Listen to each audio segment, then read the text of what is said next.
Abra sua Bíblia em Jeremias.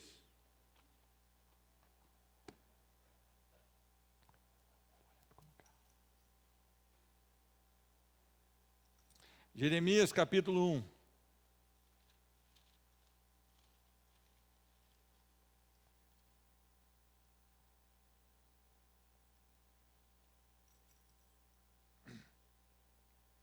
Jeremias capítulo 1.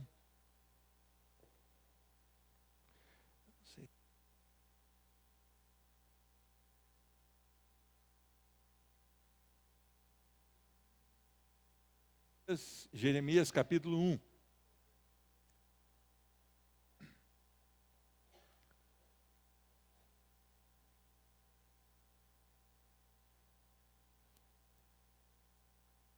Jeremias capítulo 1, versículo 1. Palavras de Jeremias, filho de Ilquias, um dos sacerdotes que estavam em Anatote, na terra de Benjamim.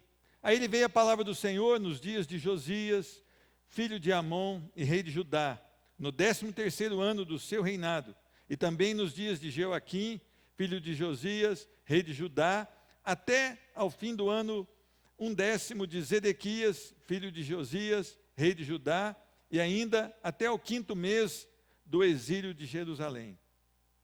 A mim me veio, pois, a palavra do Senhor, dizendo: antes que eu te formasse no ventre materno, eu te conheci, e antes que saísses da madre, te consagrei e te constituí profeta às nações. Então lhe disse eu: ah, Senhor Deus, eis que não sei falar, porque não passo de uma criança. Mas o Senhor me disse: não digas não passo de uma criança, porque a todos a quem eu te enviar irás, e tudo quanto eu te mandar falarás. Não temas diante deles, porque eu sou contigo para te livrar, diz o Senhor. Depois estendeu o Senhor a mão, tocou-me na boca, e o Senhor me disse: eis que ponho na tua boca as minhas palavras. Olha que hoje te constituo sobre as nações e sobre os reinos, para arrancares e derribares, para destruíres e arruinares, e também para edificares e para plantares. Amém? Senhor Deus, nós te louvamos e te bendizemos, porque mais uma vez nós temos esse privilégio de estar reunidos com os nossos irmãos para louvar ao Senhor, para bendizê-lo e para ser abastecidos com o poder da tua palavra. Nós entendemos que tudo isso, Senhor Deus, vem pela tua misericórdia, porque nós não merecemos nada disso, Senhor Deus. Nós não merecemos o cuidado do Senhor através da sua palavra, o cuidado do Senhor através do Espírito Santo habitando em nós. Nós não merecemos o sacrifício de Jesus na cruz do Calvário, mas aprove ao Senhor nos escolher, aprove ao Senhor nos chamar e aprove ao Senhor nos salvar. Então, Senhor Deus, nós queremos render louvores ao Senhor e declarar que Tu és o Deus da nossa salvação. Nós estamos aqui, Senhor Deus, esperando do Senhor, para que essa palavra venha mudar a nossa vida, venha transformar a nossa história, Senhor Deus, para homens e mulheres que realmente servem ao Deus vivo e poderoso, para homens e mulheres que realmente andam e caminham de acordo com a Tua vontade. Temos pecado contra o Senhor, temos, Senhor Deus, andado de maneira desordenada diante da Tua palavra, mas nós pedimos o perdão e pedimos, Senhor Deus, a restauração das nossas vidas em Cristo Jesus. Faz um milagre, Senhor Deus. Faz um milagre que só o Senhor pode fazer. Vem, Senhor Deus, sobre cada um de nós e transforma o nosso viver em nome do Senhor Jesus Cristo. Amém? Glória a Deus. Meus irmãos, o chamado de Jeremias. É interessante que hoje muitas pessoas se declaram profetas do Senhor. Muitas pessoas até elas vão além. Elas têm uma espécie de agouro gospel. Ela fala: eu profetizo que você vai fazer isso, eu profetizo que vai acontecer aquilo. Eu chamo isso de agouro gospel, porque isso não tem em nenhuma parte da Bíblia que nós possamos usar nesse mesmo teor. O profeta é alguém escolhido pelo próprio Deus para levar a palavra de Deus, e não aquilo que nós achamos que deve acontecer, e não aquilo que nós desejamos que aconteça. Eu quero dizer, no nome do Senhor Jesus Cristo, que eu penso que qualquer um de nós deseja ser capacitado pelo Senhor, deseja ser enviado pelo Senhor para fazer aquilo que Ele espera. Mas será que nós estamos prontos para obedecer o Senhor? Para ser fiel e zeloso ao Senhor? Será que nós estamos prontos para isso? Eu quero dizer que esse texto pode nos trazer algumas coisas importantes para a nossa vida. Nós temos vivido a geração que normalmente não é comprometida como deveria com a palavra do Senhor. Nós temos vivido a geração que tem falado coisas que o Senhor não falou. Nós temos vivido uma geração que se auto-intitula ungida do Senhor, mas que o proceder nega esse fato. Então eu quero chamar você a prestar atenção na palavra do Senhor.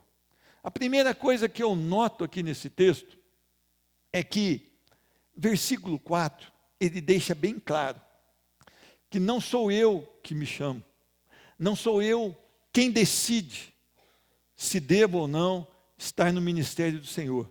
Esse chamado, ele vem do Senhor. A mim me veio, pois, a palavra do Senhor dizendo. Então, o Senhor, ele se voltou. Nós não sabemos qual o critério que ele usou. Nós não sabemos por que ele se volta para Jeremias. Mas nós sabemos que ele se voltou para Jeremias. Então é interessante. Jeremias já vinha de uma família de sacerdotes. Mas agora haveria um chamado mais profundo para Jeremias. Haveria um chamado também muito difícil na vida dele. E parte não dele para o Senhor, mas do Senhor para ele. É interessante nós entendermos a soberania do Senhor em cada detalhe das nossas vidas. Meus irmãos, nós não trabalhamos para um Deus que tem dúvida nas suas ações e que não tem nenhum poder sobre a terra. Muito pelo contrário. Nós trabalhamos para um Deus que tem convicções nas suas ações, que tem todo o poder sobre a terra. Todo o poder é dele. Todas as coisas que ele quiser que aconteça, vai acontecer e ponto. Ah, meu irmão, mas eu não concordo com isso. Isso é um problema seu. O problema é seu e você está com um problemão na vida.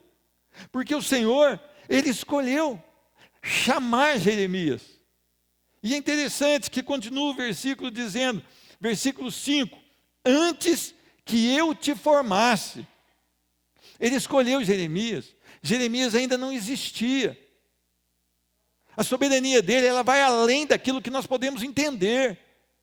Por isso nós achamos que temos que contribuir alguma coisa, senão a obra do Senhor não acontece.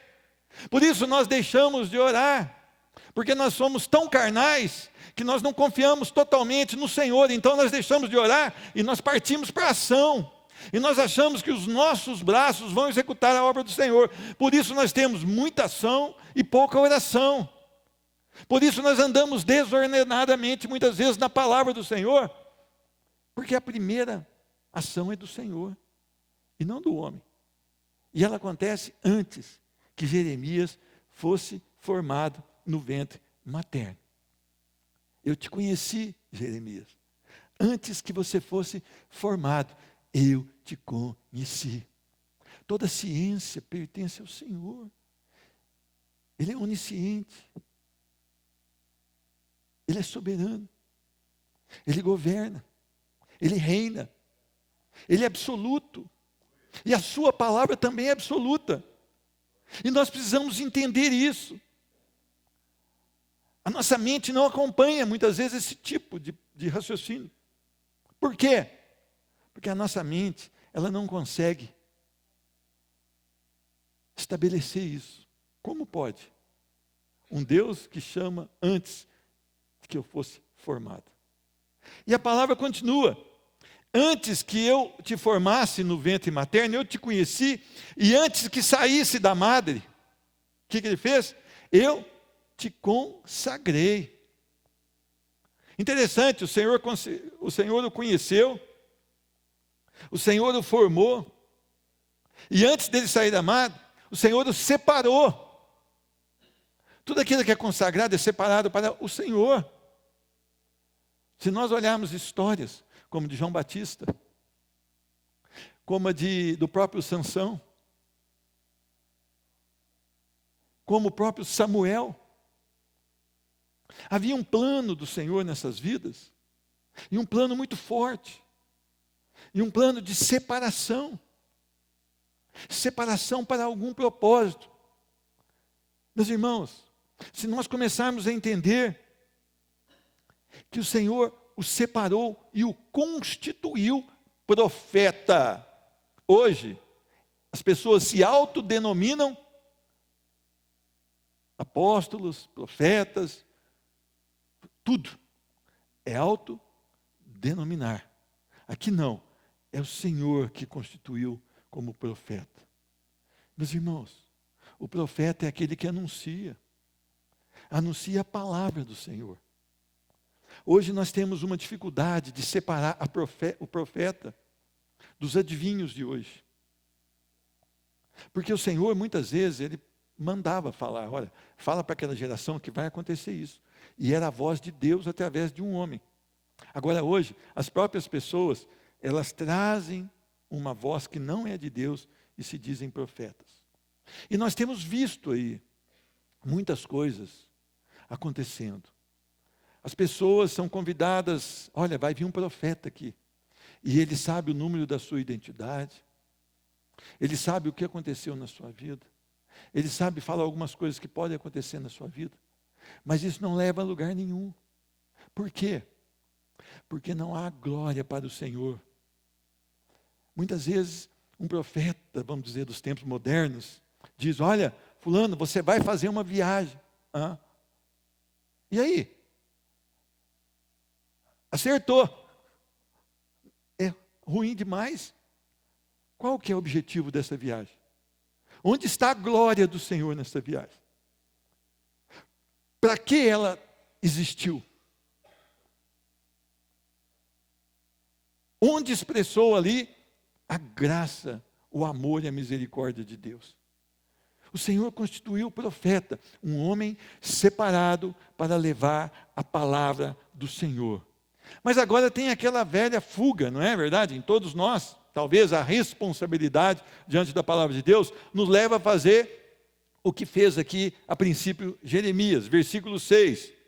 Ah, Senhor Deus, eis que não sei falar, porque não passo de uma criança. Algumas narrativas fora da palavra do Senhor dizem de 15 a 20 anos que ele tinha aqui. Realmente bastante jovem. Mas ele não entendeu. Porque Moisés também teve o mesmo discurso. Porque Saul também se escondeu atrás da bagagem. Porque Jonas fugiu para o lugar contrário àquele que o Senhor o convocara. Mas ele não entendeu, então ele diz, a responsabilidade é grande. Ah, Senhor Deus, tipo assim, chama outro, porque eu não passo de uma criança. A obra do Senhor, ela é a primeira coisa que causa em nós, muitas vezes é isso. É a fuga. É aquele amarelão. E este homem, ele passou por esse momento. Ah, Senhor, Deus, tem misericórdia de mim, não sei falar e não passo de uma criança. Meus irmãos, quantas vezes o Senhor e o Espírito Santo te chamaram para alguma coisa e você não foi? Quantas vezes você colocou alguma desculpa para não fazer aquilo que o Senhor te chamou a fazer? Talvez Ele não tenha te constituído um profeta, nem a mim, não sei. Mas talvez nós estejamos fugindo das tarefas que Ele tem nos dado. Toda vez que o Espírito Santo te mandar fazer alguma coisa, você deve ir. Por quê? Ele chama e Ele capacita. Ele chama e Ele direciona. E nós temos essa tendência de fugir das coisas que o Senhor nos chama a fazer. Meus irmãos, hoje nós temos visto uma carência do povo de Deus, de missionários, de pregadores, de homens e mulheres dispostos a fazer a vontade de Deus. Veja bem, se você passar ali no terminal urbano, de ônibus ali no centro da cidade, você vai ver filas de pessoas esperando ali uma condução. Essas pessoas carecem dessa mensagem. Mas nós nos sentimos protegidos dentro dessas quatro paredes, não é verdade ou não? Então nós nos sentimos bem aqui dentro. E não queremos levar essa palavra lá fora. Ah, irmão, mas os tempos mudaram. Eu sei que mudaram, mas a palavra continua a mesma. E a necessidade do povo continua a mesma. É a necessidade da palavra de Deus. E o Senhor nos chama e nós dizemos, não. é muito para mim, chame outro. Eis-me aqui, mas envia o irmão ali. Ele tem dom para falar, eu não tenho. Você tem fugido do chamado do Senhor? Você tem se contentado apenas em se estabelecer nessa poltrona azul e viver um momento gospel aqui dentro da igreja, dentro do templo de adoração, e depois está tudo muito bem, domingo que vem a gente volta? É isso? Será que o Senhor chamou homens e converteu homens e mulheres para isso? Será que o Senhor nos converte para que nós nos sintamos bem e ficamos a semana toda longe da palavra de Deus e da vontade do Senhor? Será que é para isso que Ele nos chama, ou há um propósito? Nós entendemos que há um propósito no versículo anterior. Eu te constituo profeta. Então quer dizer que vai ter alguma função para esse profeta. Eu preciso chamar a atenção da igreja. Meus irmãos, eu tenho andado bastante e eu tenho visto a necessidade de homens e mulheres para anunciar Cristo Jesus na mensagem verdadeira. Hoje cedo nós falamos sobre o verdadeiro evangelho. Nas minhas viagens eu tenho frequentado templos de adoração. Eu tenho frequentado cerca de 4 ou 5 cultos durante as minhas viagens. E eu não vi nenhum deles falar sobre pecado e arrependimento. Nenhum. Eu fui falar sobre tudo vai dar certo. Você vai ser feliz. Você é bom. Eu vou dar uma ajudinha para você. Você é legal. Eu ouvi isso. E eu não estou falando de nenhuma dessas igrejas que você considera esquisitas. Eu estou falando de igrejas tradicionais. Igrejas com nome de igrejas sérias.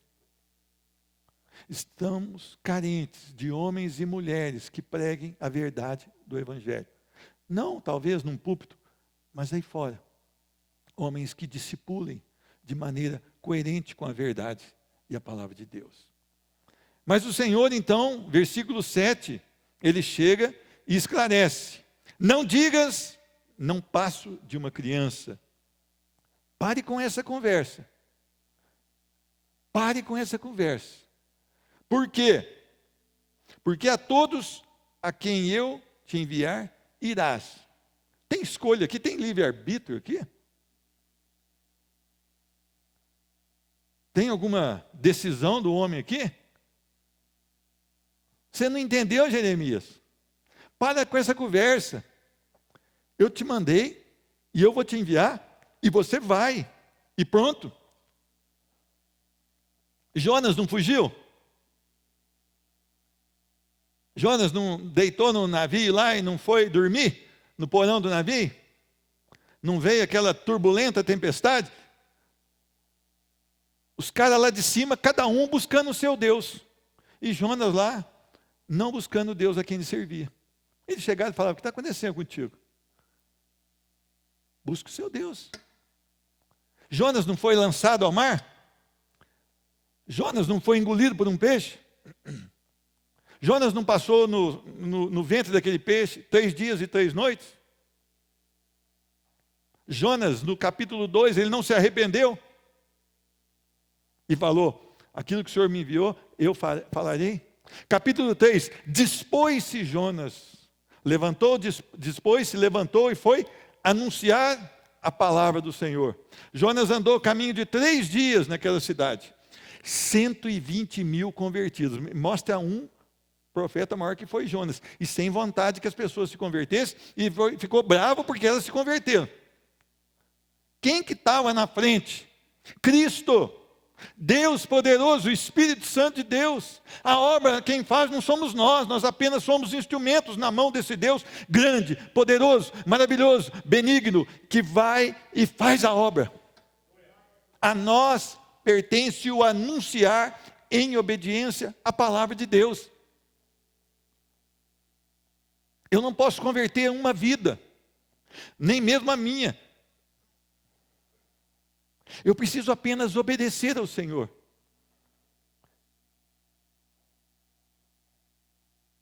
A todos a quem eu te enviar, irás, e tudo quanto eu te mandar, falarás. Meus irmãos, a soberania de Deus, mais uma vez, ela prevalece, ou ela sempre prevalece, mas aqui em evidência, mais uma vez, o Senhor chama, o Senhor envia, e o Senhor dá o discurso. Nós precisamos nos sujeitar ao Senhor. A nossa geração é uma geração que se afastou da simplicidade do Evangelho. Eu estou falando por mim, talvez você também esteja no mesmo problema que eu. O nosso tempo de oração é pouco. A nossa dedicação ao estudo da palavra é pouco. A nossa fome das coisas de Deus é pouca. Porque se você ir lá em Hebreus 11 e olhar aqueles homens, diz a palavra que eles eram homens como nós, correto ou não? Mas eles eram homens dos quais o mundo não é digno. Eles se submeteram